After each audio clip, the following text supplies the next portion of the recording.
welcome back to the TFN Network, where we do the bangiest of podcast around. I am your host tonight, Tim King, and tonight we have an awesome show for you. It's going to be a banger, folks. Banger. It's going to be a slap or two. Going to bang all night long. But yeah.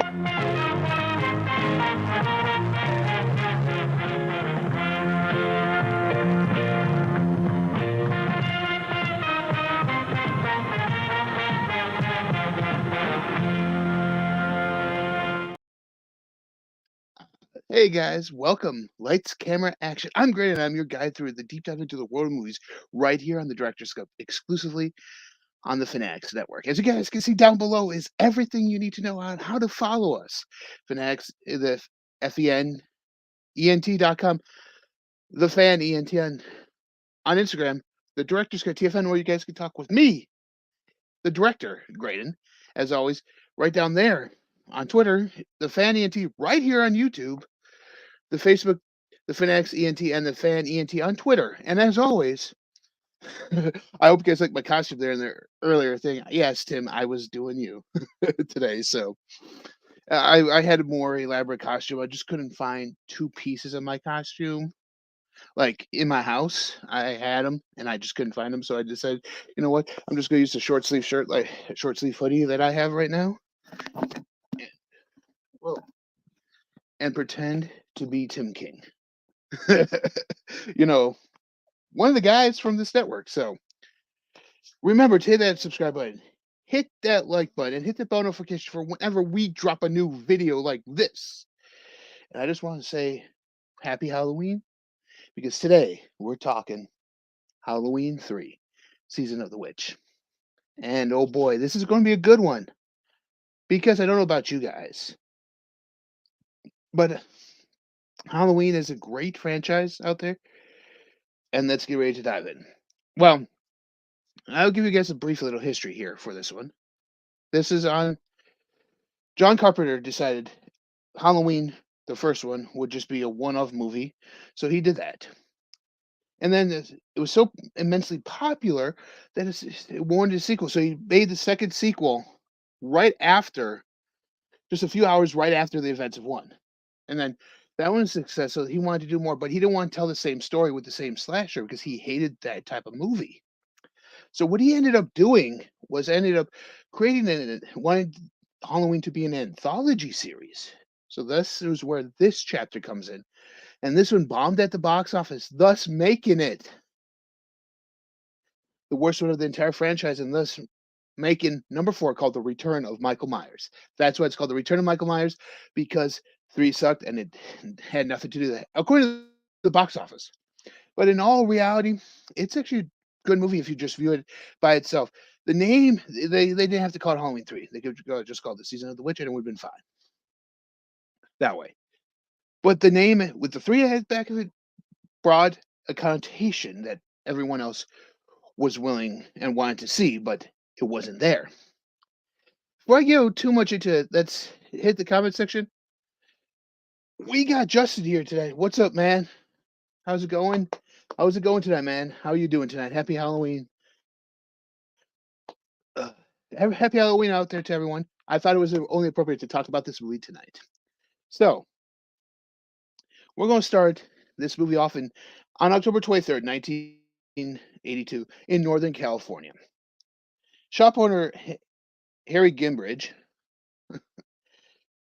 clutching a jack-o'-lantern Halloween mask, is pursued by mysterious men in suits. He collapses at the shop of Walter Jones, who calls for help. Harry is taken to the hospital, placed in care of Daniel Chalice, the alcoholic doctor who has strained a relationship with his ex-wife and 2 children. Okay, so here's where this is. This actual opening scene is awesome, and it kind of sets the tone for the movie. Like I said, you had Harry Gimbridge holding this mask. He's running. This car is chasing him. You're like, oh no, is this going to be like Christine and what, Maximum Overdrive? Is it gonna be like that? Sup, Nick? How you doing tonight, man? What's good? This is gonna be a hold on. Let me take off my glasses. This is gonna be a banger podcast, folks. Banger show tonight. Yeah, that's my costume. But anyways, he does this. So the 2 guys are there. He battles them, and these guys don't seem to be normal. Yeah, so they um he's been beaten up, he calls for help and is placed in care of Daniel Chalice, our main our main character here, played by Tom Atkins, which is already a derivative of the entire thing because he was never in any of the other movies. Harry is taken to the okay. Later that night, Harry is murdered by another suited man who emulates himself in his car and after identified by Harry's daughter Ellie meets Daniel to talk about the suspicious events surrounding Harry's death because Harry knows something. That's the thing in this movie. Harry knows something. What is it you say? Harry knows? Well, Harry knows what is going on with this mask. Obviously, this mask is important. It's a because you're gonna have a pumpkin mask, you're gonna see a witch mask, you're gonna see a skeleton mask. In fact, you'll see that on our thumbnail. Those masks play into a little part of this movie as well. So with that being said,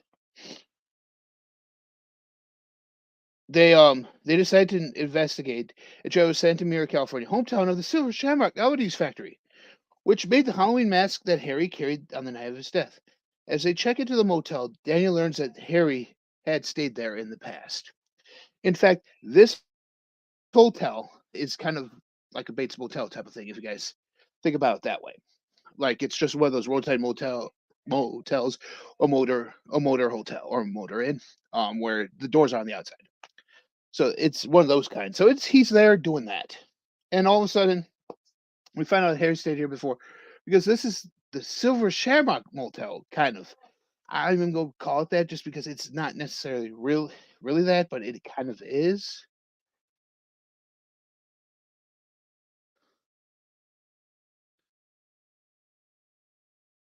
All right, all right. So what we're going to do now is Marge Gutman, another model motel customer, discovers a microchip on the back of the medallion of one of the masks. So there's this little round medallion like this that says Silver Shamrock on it, and and it's on the back of all the masks. So they actually see this, and it's actually right there.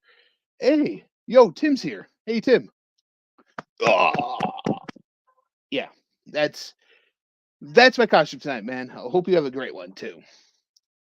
But anyways, we have the Silver Shamrock Company, which is behind these masks. So we have no idea what's going on with all this.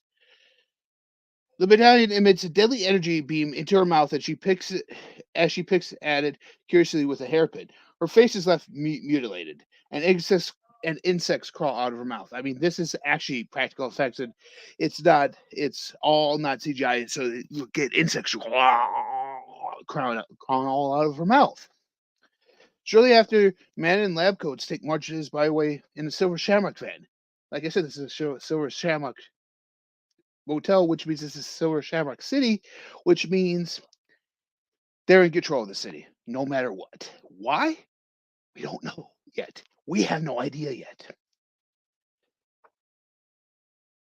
Shortly after, Daniel overhears the factory technicians describing a misfire to factory owner Connell Cochran. Yes. So it's Irish top of the morning to you guy.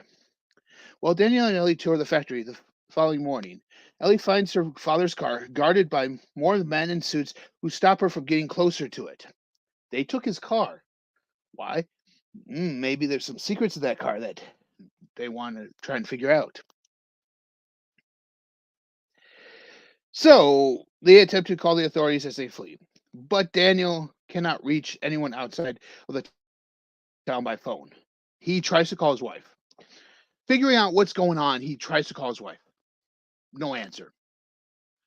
Tries to call his tries to call a bunch of other people. No answer at all.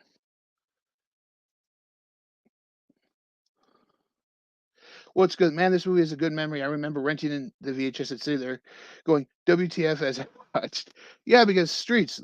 You let me know. Were you expecting Michael in this movie? Were you expecting Michael? That's what I want to know. because I have a feeling everyone who doesn't really like this movie or gave it that WTF moment didn't really care that it cared didn't care for the movie because Michael wasn't in it. Okay, so Ellie's gonna take it into the factory. Daniel Fowles and is captured by men in suits, revealed to be androids. You remember those guys in suits? I said, "Kind of see immortal." They were androids now that this guy Connell Cochran created. Hmm. Hmm. Why? Because it's Happy, happy Halloween, Halloween, Halloween, happy, happy Halloween, silver shamrock. Happy, happy Halloween, Halloween, Halloween, happy, happy Halloween, silver shamrock. It's almost time, kids. The clock is ticking. Be in front of your TV sets for the Horathon. And remember the big giveaway at 9. Don't miss it. And don't forget to wear your masks. The clock is ticking. It's almost time. Happy, happy Halloween. that's right. That would come on the TVs, and these kids were told, "When you see this, put on your masks." Yeah, because you remember what I said what happened to that lady in that motel with that beam? What would happen to these masks? All the kids would die, and bugs would come all out of their mouths. Why? Cochran takes. There's a reason why. Cochran takes Data to a file processing control room and reveals his plan. The microchip on each mask contains a fragment of Stonehenge. Yes, that Stonehenge that he stole. Upon viewing the big giveaway commercial, like I just showed you, the microchips on the mask activate, killing the wearer with brain damage and releasing a swarm of insects and snakes that kill anyone nearby. Yeah. I mean, this is really. He goes, "Oh yeah, I was. I rented the first 2 weekends before. Yes, that's what's a grand fit. My Fanatic brother Halloween time. Yeah, that's right. And thanks, Kayla. And Nick is Beggar Bros. Oh yeah. Hey Tim, I know you're watching. That's my costume this year. Like I said, I was missing parts of it. I'll get that one done for you guys next year though. But anyways, fragments of Stonehenge. Upon the big giveaway commercial, the insects and snakes kill everyone nearby. We see it in a test room. It happens. The mom's freaking out, but everyone dies. Cochran looks at a mask-clad Daniel. Cochran locks a mask-clad Daniel in a room and explains his plan to resurrect the ancient rituals from his native Celtic lands. Sacrificing children and Sam Hain. Not the NWA event, by the way. Not the NWA event. The pagan celebration of the coming winter. That's what Sam Hain is. And he was going to sacrifice children at that. The easiest way to do it is to have their parents buy masks. Have them buy masks. Put them on their head. Happy Halloween. Look like the silver shamrock. It's Halloween time. Snakes. Oh, yeah. So that's pretty much what it was.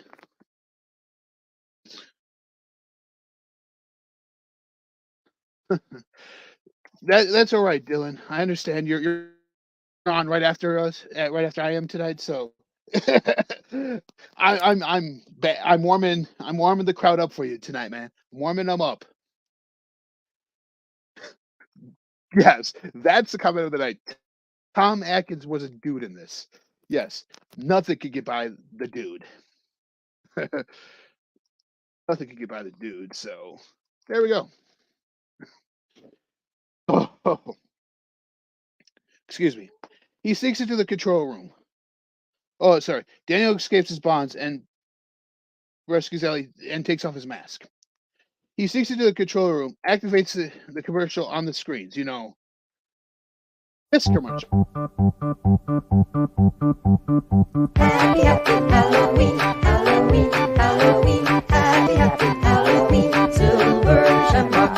Happy, happy Halloween, Halloween, Halloween, happy, happy Halloween, silver shamrock. It's almost time, kids. The clock is ticking. Be in front of your TV sets for the Horathon. And remember the big giveaway at 9. Don't miss it. And don't forget to wear your masks. The clock is ticking. It's almost time.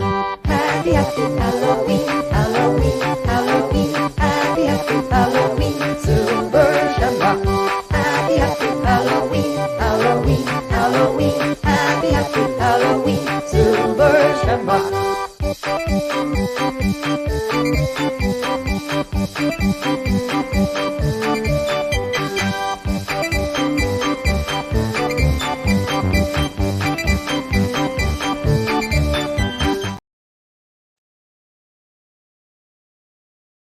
Insects and snakes! Insects and snakes! Insects and snakes! Yes. That's what happens when that commercial plays, folks. That's what happens when that commercial plays. Anyways,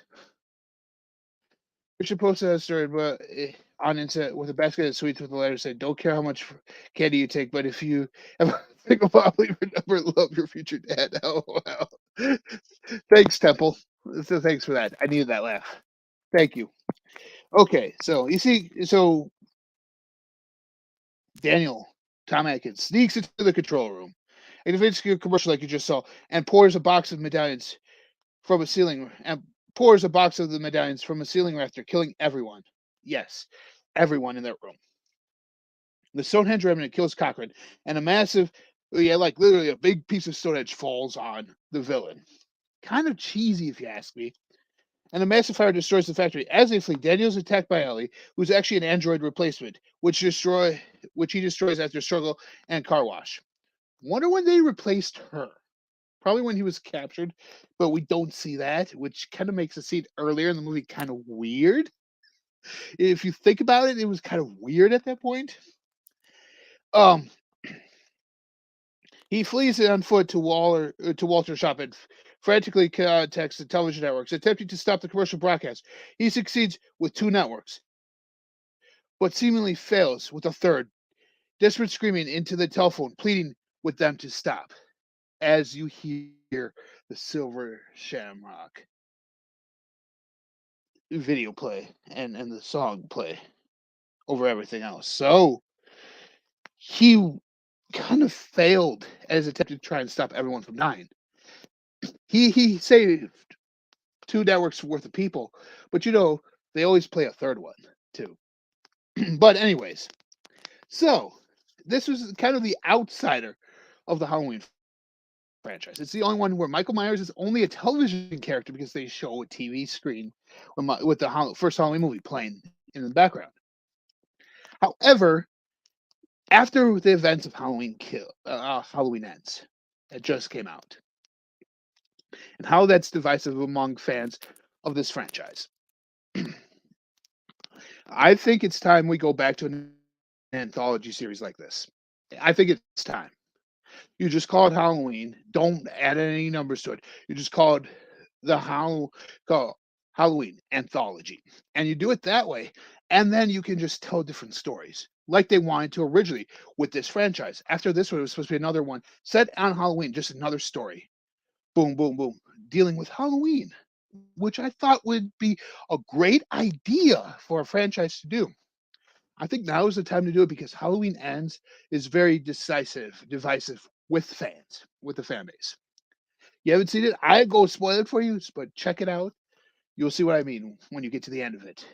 Well, it's come to that time of the night, folks, where I tell you if this is good or bad. It tells if it's too sweet, can't be beat. If it's too sour, don't even bother if it's right in the middle. And if it's meh. What did I choose? Well, stay tuned to it right after this.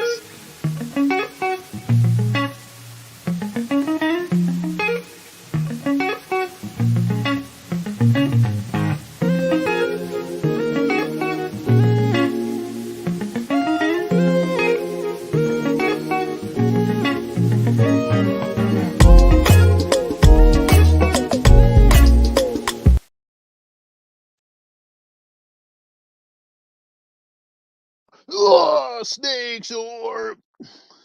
snakes and insects. Oh, no. Well, which one is it? Is it too sweet or is it too sour? Don't even bother right there, folks. Which one is it? Or is it right in the middle of math?